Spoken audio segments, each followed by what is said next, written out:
Hello friends, welcome to our YouTube channel MacTech GP. आज के इस नए वीडियो में हम आपके लिए थ्योरी ऑफ मशीन सब्जेक्ट के सभी topics like mechanism and machines, velocity diagram, acceleration diagram, balancing और भी जो टॉपिक्स हैं उन सभी के थ्योरी पोर्शंस और साथ ही में न्यूमेरिकल पोर्शंस जो हैं हम कवर अप कराने वाले हैं। सो ये आपके आने वाले competitive exams like get, ESE और भी जो टेक्निकल कॉम्पिटिटिव एग्ज़ाम्स होते हैं, उसके अलावा आपके जो यूनिवर्सिटी एग्ज़ाम्स होते हैं उसके लिए भी ये वीडियो सीरीज़ बहुत ही इम्पॉर्टेंट होगी। इस वीडियो सीरीज़ में हम एनिमेटेड ट्रिक्स का यूज़ करने वाले हैं जिससे आपको सारे टॉपिक्स और उनके जो न्यूमेरिकल प्रॉब्लम्स हैं वो अच्छे से क्लियर हो जाए।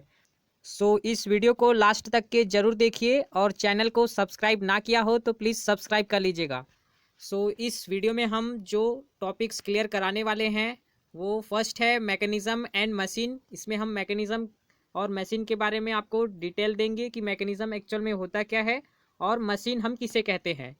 Then types of links and pair, links किसे कहा जाता है और ये कितने टाइप्स के होते हैं, साथ ही में इनके बीच में जो पेयर्स जो बनते हैं वो किस किस टाइप के होते हैं, जैसे lower pair and higher pair. उसी के साथ हम डिग्री ऑफ फ्रीडम, जो एक अलग ही टॉपिक है, किसी भी मैकेनिज्म में degree of freedom find out करने की जो आसान ट्रिक है वो इस वीडियो में हम आपको बताने वाले हैं। उसके बाद काइनेमेटिक चेन को समझेंगे। Then linkage, mechanism and structure, इन तीनों ही टर्म्स में क्या डिफरेंस है वो इस वीडियो के जरिए आप समझेंगे। तो चलिए स्टार्ट करते हैं।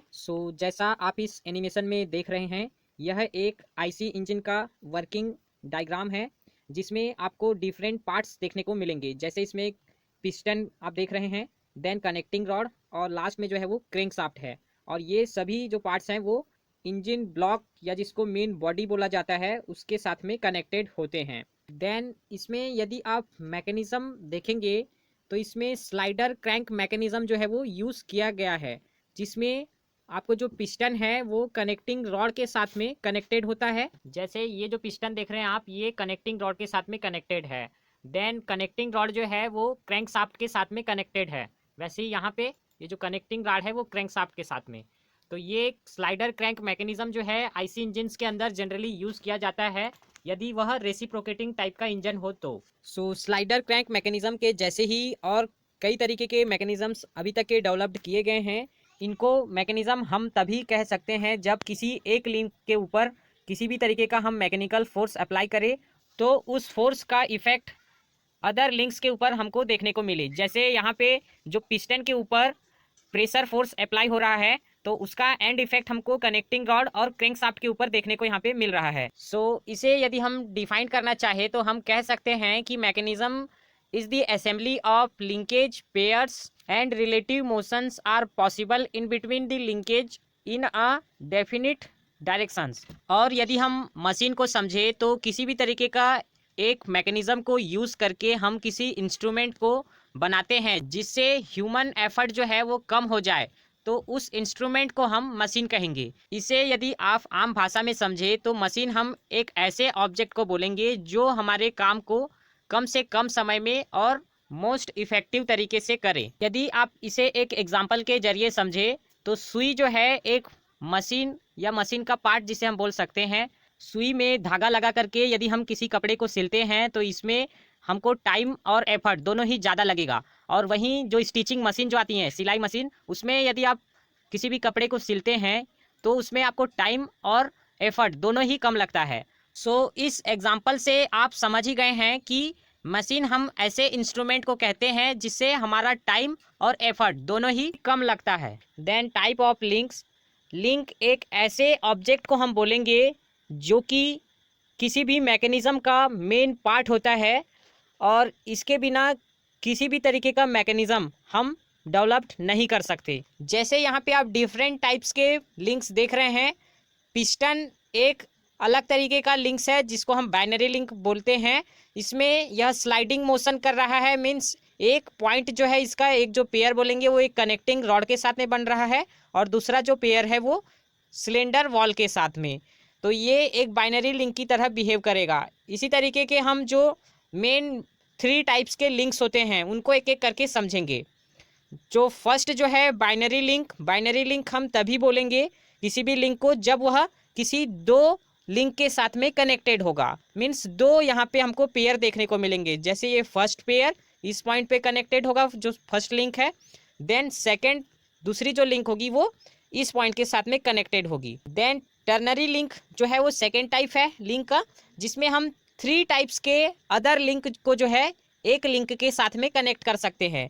जैसे फर्स्ट जो लिंक है वो इस पॉइंट पे कनेक्टेड होगी जो दूसरी लिंक है वो, और तीसरी जो लिंक है वो इस पॉइंट के साथ में कनेक्ट हो सकती है, और चौथी जो लिंक है वो इस पॉइंट के साथ में। मीन्स ये टर्नरी लिंक जो है अदर 3 लिंक्स को आपस में कनेक्ट कर सकती है और आपस में एक पेयर जो है वो बना सकती है।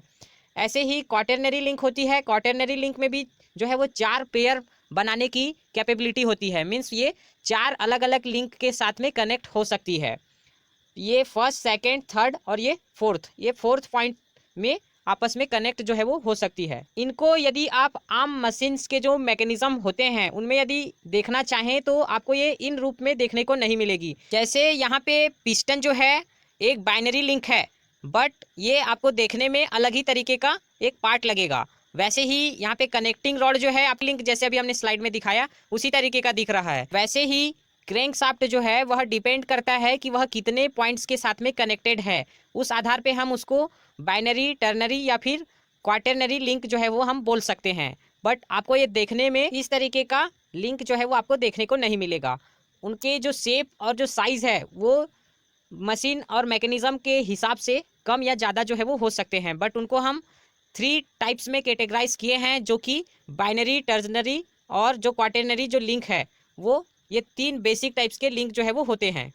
देन पेयर को यदि हम समझे तो पेयर जो है किसी भी मैकेनिज्म में जो 2 लिंक्स जो हैं उनको यदि आपस में हमको कनेक्ट करना है और उनके बीच में रिलेटिव मोशन पॉसिबल हो, ऐसा एक अरेंजमेंट जो है हमको प्रोवाइड करना होता है। इसके लिए हम डिफरेंट तरीके के पेयर्स जो हैं वहाँ पर यूज़ करते हैं। जैसे यहाँ पे आप देख रहे हैं कि जो स्लाइडिंग क्रैंक मैकेनिज्म है इसमें जो पिस्टन है वह सिलेंडर वॉल के साथ में एक स्लाइडिंग मोशन जो है वो परफॉर्म कर रहा है। सिलेंडर के ऊपर में यह स्लाइड हो रहा है तो इसको हम स्लाइडिंग पेयर जो है बोलते हैं। और वहीं कनेक्टिंग रॉड और पिस्टन के बीच में यदि आप जो पेयर यहाँ पे बन रहा है वह एक रिवॉल्यूट पेयर है। रिवॉल्यूट पेयर मीन्स दोनों ही आपस में एक दूसरे के साथ में रिवॉल्व हो रहे हैं। वैसे ही यहाँ क्रैंकशाफ्ट और कनेक्टिंग रॉड के बीच में जो पेयर बन रहा है वह एक रिवॉल्यूट पेयर है। और डिफरेंट तरीके के और भी आपको यहाँ पे पेयर्स देखने को मिलेंगे, जैसे स्फेरिकल पेयर, जो कि यह एक यूनिवर्सल जॉइंट में यूज़ किया जाता है। यहाँ इसका डिग्री ऑफ फ्रीडम जो है वो 3 रखा जाता है। 3 मीन्स यह 3 एक्सिस के ऊपर आपको रोटेट होकर के इफेक्ट आपको देगा। इस तरीके का जो लिंकेज पेयर जो है जनरली गियर बॉक्स के अंदर जो गियर शिफ्टिंग के लिए जो हम लीवर यूज़ करते हैं उसमें लगा होता है। आपने गियर यदि शिफ्ट किया होगा तो इस तरीके का आपको जो मैकेनिज्म है वो देखने को मिला होगा। देन पेयर्स को भी कैटेगराइज किया गया है इनकी वर्किंग के आधार पर। जैसे यहाँ पे आप ये दोनों देख रहे हैं, यह एक लोअर पेयर के एग्जांपल है। लोअर पेयर मीन्स दोनों ही यदि जो लिंक हैं वह आपस में सरफेस टू सरफेस यदि कांटेक्ट में है तो उसको हम लोअर पेयर कहते हैं। जैसे यहाँ पर पिस्टन और जो सिलेंडर वॉल है उनके बीच में स्लाइडिंग मोशन जो है वो परफॉर्म हो रहा है, मीन्स एक दूसरे के ऊपर सरफेस टू सरफेस कांटेक्ट में है, इसी कारण इसको हम लोअर पेयर कहेंगे। वैसे ही रिवॉल्यूट पेयर में भी दोनों जो लिंक है वो आपस में सरफेस टू सरफेस कांटेक्ट में है, इसी कारण इसको भी लोअर पेयर कहा जाएगा। और स्फेरिकल पेयर में भी जो फर्स्ट लिंक है वो और सेकेंड लिंक दोनों ही सरफेस टू सरफेस कॉन्टेक्ट में है। और जो सेकेंड टाइप है वो हायर पेयर का है। हायर पेयर हम तभी कहेंगे जब पॉइंट या फिर कोई लाइन कांटेक्ट हो। तो जो केम एंड फॉलोवर जो अरेंजमेंट आप देखते हैं मशीन पार्ट्स के अंदर ये डिफरेंट तरीके के होते हैं। जैसे ये फर्स्ट में आप देख रहे हैं ग्रूव जो है कैम के ऊपर में कटा है और उसके आधार पे जो फॉलोवर है वो मोशन परफॉर्म कर रहा है। यहाँ पे आपको एक लीनियर मोशन आपको देखने को मिल रहा है जो कि वाई एक्सिस पे है। और सेकेंड वाले फिगर में आप देखेंगे कि जो केम है वह रोटेटिंग मोशन परफॉर्म कर रहा है और वहीं फॉलोवर जो है अप टू डाउन एक लाइन पे मोशन परफॉर्म कर रहा है। और इन दोनों के बीच में एक पॉइंट टू पॉइंट जो है वो कांटेक्ट में है और इसमें भी आपको एक पॉइंट पे ही दोनों का कांटेक्ट जो है वो देखने को मिलेगा। इनकी डिग्री ऑफ फ्रीडम जो है वो एक हमेशा होती है क्योंकि इस तरीके के अरेंजमेंट से एक ही डायरेक्शन में मोशन जो है वो पॉसिबल होता है। इनके अलावा भी और भी कई तरीके के पेयर्स आपने मशीन्स में देखने को मिलेंगे, जैसे रिवॉल्यूट पेयर जो आपने पिछले स्लाइड में देखा, prismatic pair, screw pair, then cylindrical pair, spherical pair and planar pair. ये डिफरेंट तरीके के पेयर्स जो हैं जनरली मैकेनिज्म्स में यूज़ किए जाते हैं और सभी की डिग्री ऑफ फ्रीडम जो है वो डिफरेंट होती है। देन डिग्री ऑफ फ्रीडम को समझने के लिए हम एक प्लेन का एग्जांपल ले रहे हैं। इसको आपको अज्यूम करना है कि यह स्पेस पे है और इसमें डिफरेंट तरीके के जो मोशन है वो परफॉर्म किए जा रहे हैं। स्पेस में होने के कारण यहाँ पे हमको प्लेन की 3 एक्सिस देखने को मिलेगी। फर्स्ट जो है वो X axis, Y axis and Z axis, और इन तीनों ही एक्सिस के ऊपर यदि हम इसको लीनियर मोशन कराते हैं, मीन्स इसको यदि हम एक्स एक्सिस पे आगे बढ़ाते हैं, जेड एक्सिस पे ऊपर लेके जाते हैं एंड वाई एक्सिस के अबाउट इसको यदि हम इस तरीके से चलाएंगे, इधर लेकर के आएंगे, तो ये एक मोशन हमको यहाँ पे मिलेगा। मीन्स हमको 3 तरीके के यहाँ पे लीनियर मोशन जो है वो मिल जाएंगे। लीनियर मोशन मीन्स 3 दिशा में हम इसको चला सकते हैं। वहीं एक्स एक्सिस के अबाउट यदि हम इसको इस तरीके से रोल कराएं, जैसे यहाँ पे अभी रोल होते आपने देखा, एक्स एक्सिस के अबाउट एंड वाई एक्सिस के अबाउट और जेड एक्सिस के अबाउट, इस तरीके से यदि रोल कराते हैं तो ये 3 तरीके के मोशन यहाँ पे और हमको देखने को मिलेंगे। तो स्पेस में होने के कारण किसी भी ऑब्जेक्ट या जो हमें प्लेन का एग्जांपल लिए हैं, इसको 6 अलग अलग तरीके के मोशंस कराना हमारे लिए पॉसिबल हो जाता है। इन 6 तरीके के जो मोशंस होते हैं इन्हीं को हम 6 डिग्री ऑफ फ्रीडम कहते हैं, जो कि ओनली स्पेस पे ही पॉसिबल होती है। और यदि हम किसी भी ऑब्जेक्ट को प्लेस के ऊपर मोशन कराना चाहे तो जो ये जेड एक्सिस वाला जो ये 2 मोशंस हैं वह कराना हमारे लिए पॉसिबल जो है वो नहीं होता। हम ओनली एक्स और वाई एक्सिस के अबाउट ही उसको लीनियर और रोटेटिंग या रोल जो मोशन है वो कराना हमारे लिए पॉसिबल होगा। इस स्लाइड से आप डिग्री ऑफ फ्रीडम को अच्छे से समझ ही गए होंगे। यदि किसी भी तरीके का कोई भी और भी डाउट्स हो आपके मन में तो आप हमें कमेंट बॉक्स में लिख करके जरूर बताइए। आपके डाउट्स जो हैं हम जल्दी ही क्लियर कराने की कोशिश करेंगे। देन काइनेमेटिक चेन जो है वह किसी भी मैकेनिज्म के बनने की सबसे फर्स्ट स्टेज होती है। काइनेमेटिक चेन बनाने के लिए लिंक्स को आपस में एक परफेक्ट पेयर के साथ में कनेक्ट किया जाता है और इनमें जो रिलेटिव मोशन जो है वह पॉसिबल हो ऐसा अरेंजमेंट जो है वो प्रोवाइड किया जाता है, तभी हम उसको जो काइनेमेटिक चेन जो है वो बोलेंगे। यदि लिंक के बीच में रिलेटिव मोशन पॉसिबल ना हो तो उस कंडीशन में हम उसे काइनेमेटिक चेन जो है वो नहीं कह सकते। और यह भी ध्यान रखना जरूरी है कि मोशन जो हमको मिल रहा है वह एक करेक्ट डायरेक्शन में हो। सबसे पॉपुलर जो काइनेमेटिक चेन जिसको बोला जाता है वह 4 बार काइनेमेटिक चेन, जिसका यूज़ हम डिफरेंट तरीके के मशीन्स में यूज़ करते हैं।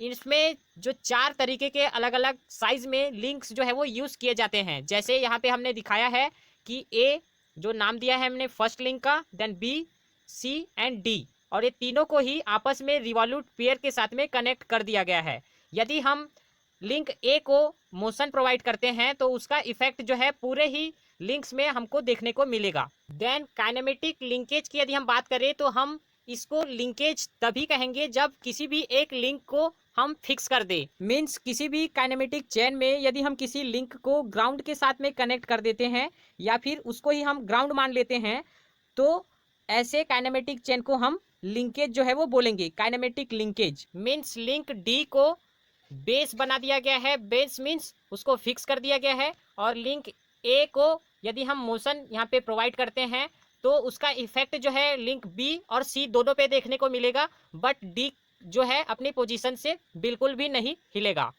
वैसे यही यदि हम लिंक ए को फिक्स करते हैं तो जो मोशन है वह link B, C and D के बीच में ट्रांसमिट होगा, और वैसे ही यदि हम लिंक सी को करते हैं तो जो रिमेनिंग लिंक्स हैं उनके बीच में जो मोशन है वो ट्रांसमिट होगा।